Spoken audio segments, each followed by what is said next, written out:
Hello everyone, welcome to the channel Kanutaloa IP.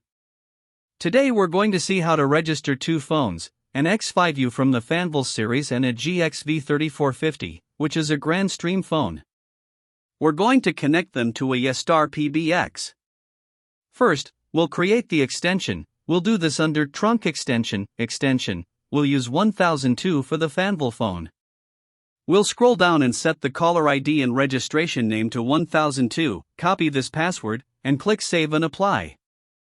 On the phone, we'll go to the SIP line, enter 1002, check the account box, type 1002, add a name, and here we paste the copied password. Here we add the server address, which in this case is a domain because the phone is on a different network from where the IP PBX is located. We'll get the domain from System Network Yeastar FQDN, here it is. We just copy and paste it here.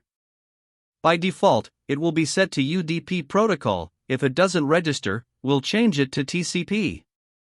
If I leave it set to UDP and click Apply, it attempts the registration, but the registration packets don't arrive, possibly because they can get lost when sent over UDP. We switch it to TCP, and as you can see, it registers without any issues.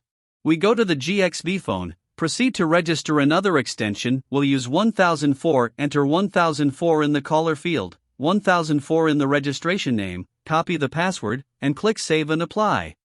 We enter the name, the domain, we'll set it up in a moment, the SIP user ID, and the authentication ID. We add the number, paste the password, copy the domain again, and paste it, scroll down, click Save and Apply, check if it's active yet, give it a moment. If not, change the transport type to TCP as well, go back, and after waiting, it's active with the same data. We proceed to the server to verify it, and now we have both extensions active. Let's make a quick call. We initiate a call from the Fanvil phone by dialing 1004.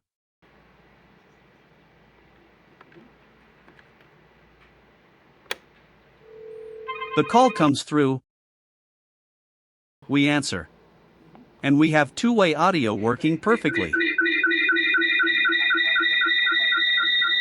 We hang up the call. With this test, we conclude the video. Without further ado, I bid you farewell. That's all for today. If you liked the video, you know what to do. Leave me a like, subscribe to the channel, and turn on notifications so you don't miss any videos. See you next time.